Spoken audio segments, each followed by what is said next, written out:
Alright, howdy ho good neighbors. I'm about to count down my top 25 albums of 2015. I'm going to kind of speed through the first few and then talk a lot more in depth about the top 10 or so, or at least that's the plan anyways. Alright, before we get into the meat of the list, we gotta shout out a few honorable mentions that didn't really quite make it into the top 25, but these are in no particular order, but Bus Driver with his album or mixtape or whatever we're calling it, Thumbs. I thought his Perfect Hair album last year was fantastic, and he came out with another great project this year with Thumbs. Algiers with their self-titled debut. It's a very good album, I guess. It's a very southern rock, gospel, sort of political music. Check it out. And then the only reason this didn't make the list is because it was an EP. It only had, like, I think 5 songs. But Open Mike Eagles, a special episode of, fantastic. I mean, Open Mike Eagle, it seems like this just keeps getting better and better.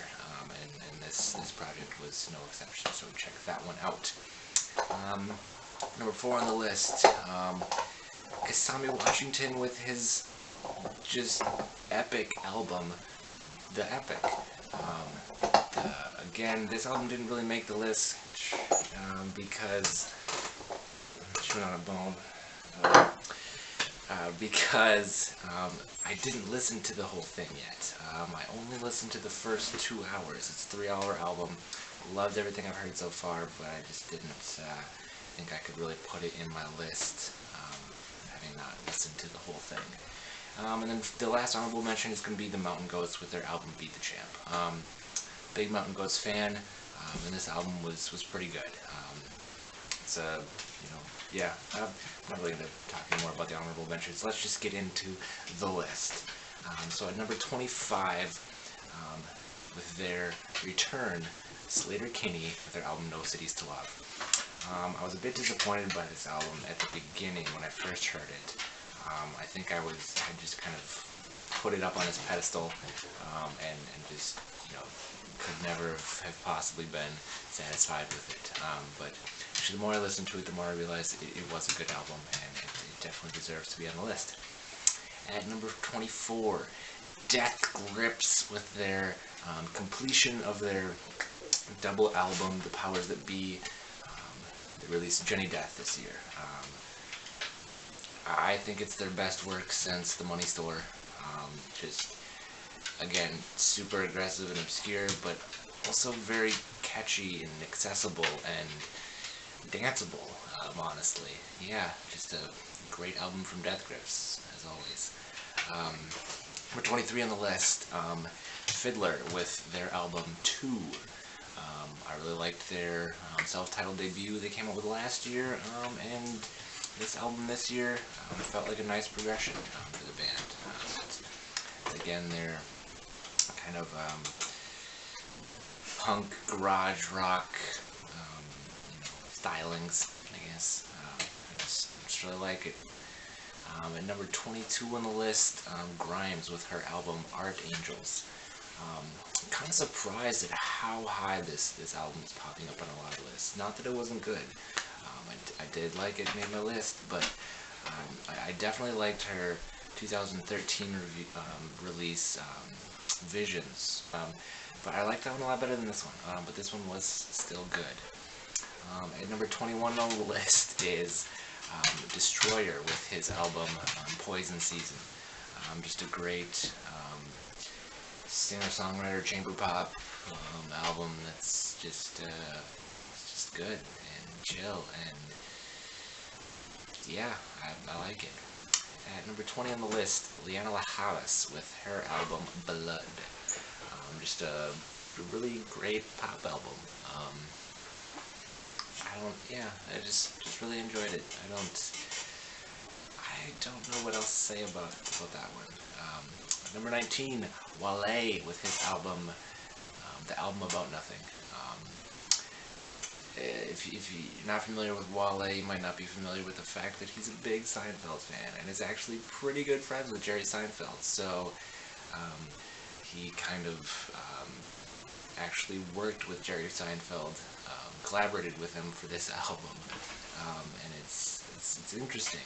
It's a good album, and it's I'm a big fan of Seinfeld too, and it's just kind of interesting hearing George Costanza pop up in the middle of a hip hop album and start doing his thing. But it works. I like it. Number 18, my homie Sun Kill Moon, Mark Kozelek, with his album Universal Themes. His album, I believe it came out last year, I think 2014, Benji, was phenomenal, just amazing. And this year he comes out with Universal Themes, another great album. Probably didn't like this one as much as Benji. Benji's is hard to top, but this one a lot more wordy and rambly than Benji was. So I think he might have lost a few people with that. Just not into the real wordy, rambling lyrics, but I still like it. Great instrumentals. His instrumentals, some of them had a little bit more bite, a little bit of electric instrumentation on this one, a little bit more almost aggression, I guess, on this one, but worked for him. I liked it a lot. At number 17 on the list, J-Rock with his album 90059. J-Rock, TDE member, comes out with this. I think his full-length debut, I'm pretty sure. And I liked it. It's good. It's some really great tracks. I loved Vice City. That was my favorite, one of my favorite songs of the year. That was the black hippie track. So it had J-Rock and Kendrick and Schoolboy Q and Absol, and everybody just killed it, and I loved it.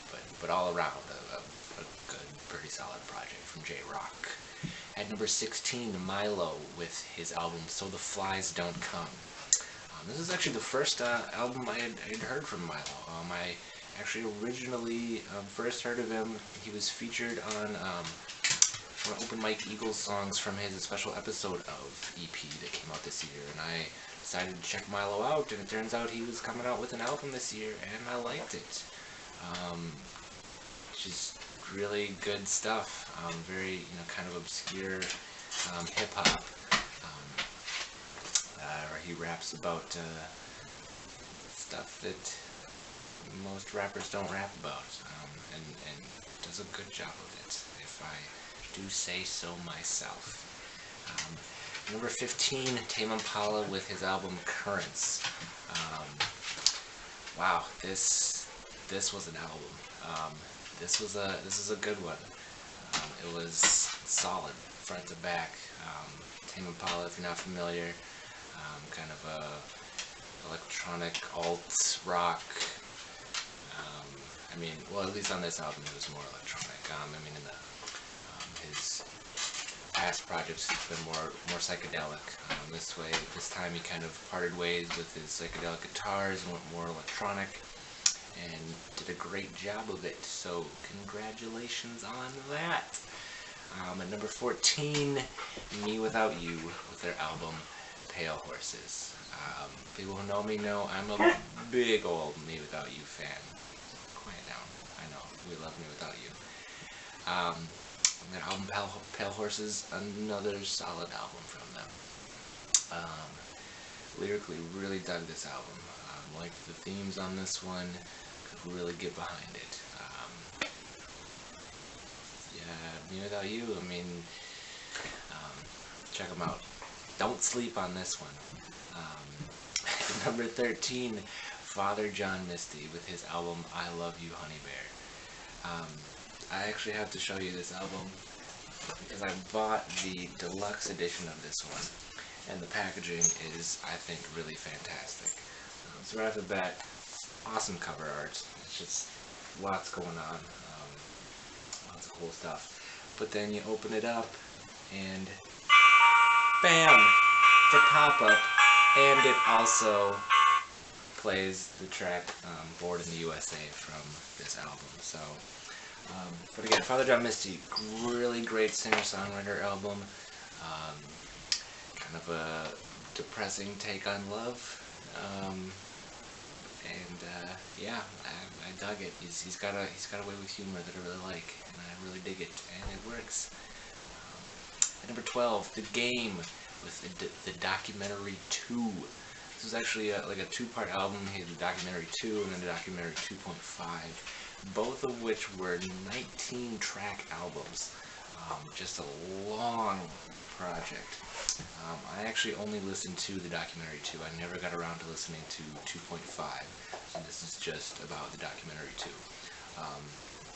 But I loved it. It was a pretty solid project. There was a few kind of filler, weak tracks, which I guess is kind of to be expected on a 19-track album that's part of a 38-track double album.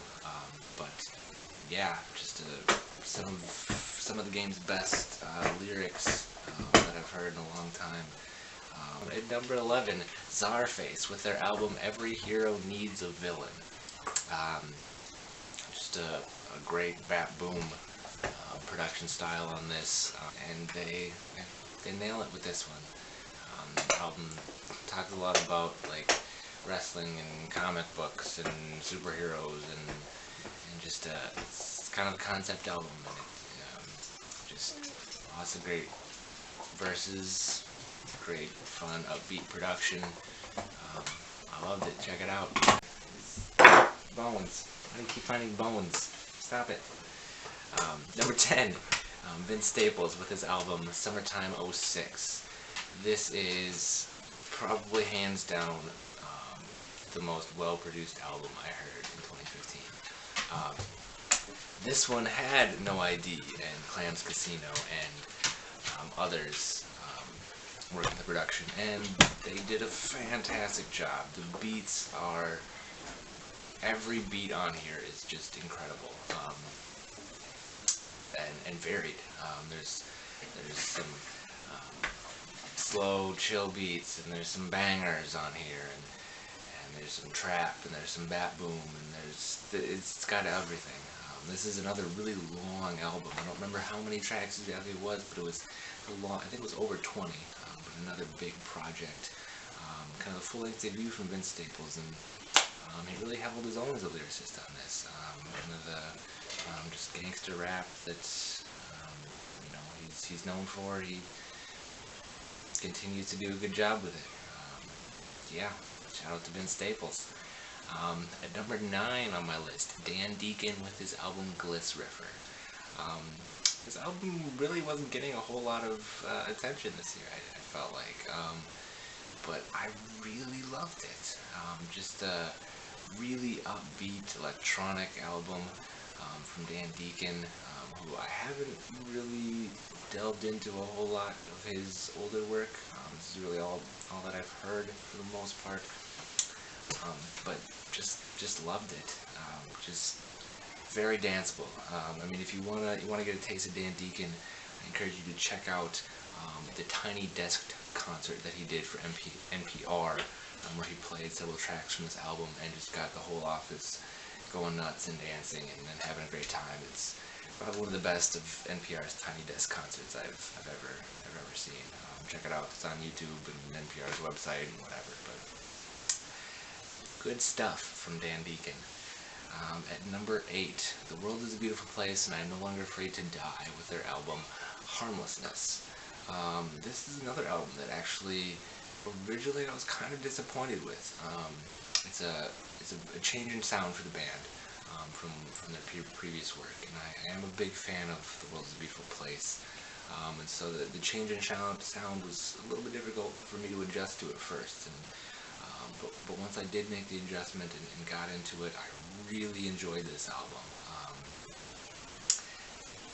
Just really great emo indie rock. Kind of. I mean, it still sounds like The World's a Beautiful Place, and you can still hear those elements that you go, yeah, that's them. But it's definitely a change, and I think it's mostly a positive change for them. I really liked it.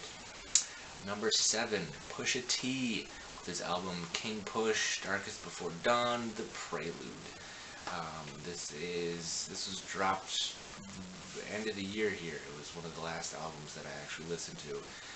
But I've been anticipating this album for ever since I heard My Name Is My Name in, I think, 2013, I believe, came out. 2012 or 13, he came out with his full-length solo debut, My Name Is My Name. Loved that album. Been waiting for this. It finally dropped. And this is actually just the prelude to an album that is coming out, I believe, in April sometime next year. His album King Push. And if this foreshadows his album to come at all, his next album's going to be damn good. Again, great production on this one.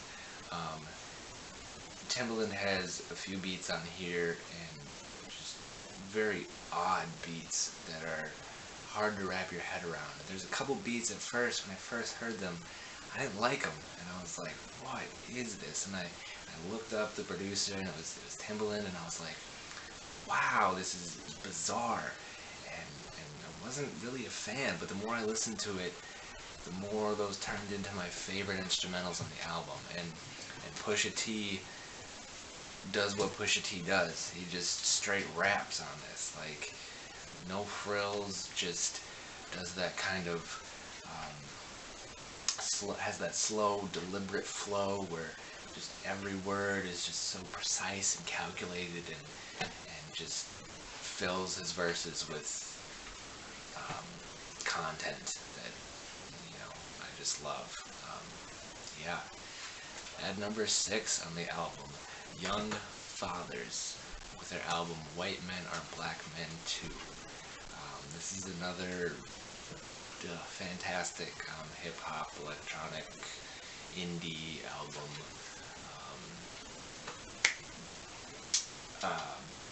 It's just great. Like, I don't think there was a single track on this album that, I mean, I had a couple favorites, but like every track on this album was really good. There was like absolutely nothing that felt like filler at all on this album. And it was just a great album. Like, just fun sounds on this. Yeah. So now we're to the top 5. Top 5 albums in 2015. Starting out the list of top 5, at number 5 is Clarence Clarity with No Now. This is the first I've heard of Clarence Clarity. I think he's done other stuff previously. But this album, how do I describe it? Very bizarre, but unbelievably catchy. It's a experimental pop R&B album that's strange, but also feels very familiar and comfortable with just how catchy it is. I'm really surprised that this album isn't getting more attention, because it deserves it. It's really fantastic. At number 4 on the list, Lupe Fiasco with Tetsuo and Youth. Lupe's back, people. Like, wow. Lupe raps his ass off on this album. Just the best lyricism I heard all year. I mean, if you're a fan of great lyricism, look this album up, especially the track Murals. Murals is just, it's a 9-minute track of just straight bars.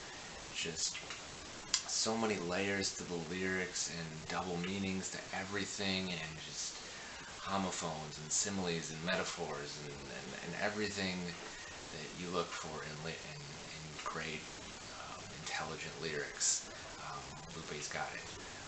Production's good on this album too. But the lyrics definitely outshone the production on this, but in a good way.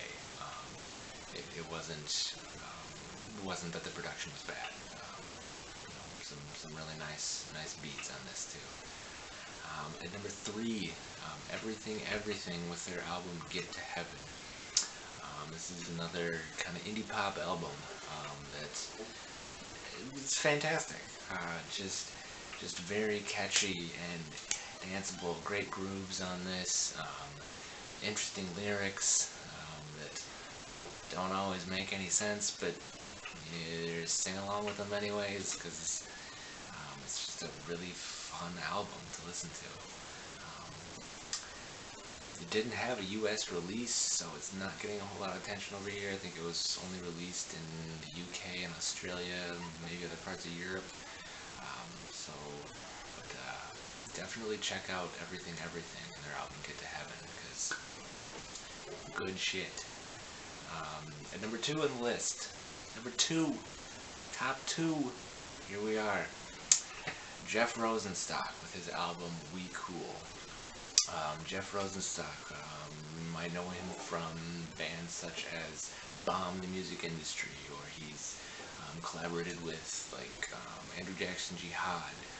So he's kind of definitely punk roots, DIY, lo-fi roots. Jeff Rosenstock, this is his like solo debut. It's a great album. I think it was Fantano in his review I saw said that it was the most fun he ever had listening to a sad album, and that's like a perfect way to describe this. It's a very sad album that is a whole lot of fun to listen to. Yeah, depressing shit that puts a smile on your face and makes you wanna jam out. That's Jeff Rosenstock for you, I guess. Yeah. Number 1 on the list. No surprise. Should be number 1 on everybody's list. Far and away, the best album of 2015. One of the greatest albums I have ever heard. You know it. Kendrick Lamar, To Pimp a Butterfly. Damn. I don't know what I can say that hasn't been said about this album. Kendrick nailed it.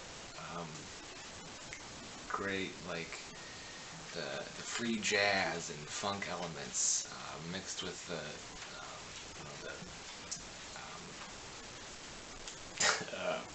hip hop and rap and all that just blended together in this gorgeous mix. The album kicks off with Wesley's Theory, produced by Flying Lotus. I love the way the album starts out. And then it's, right in the middle you got King Kunta, one of the best tracks of the year. And you got Blacker the Berry, another just amazing, aggressive, just raw, angry track.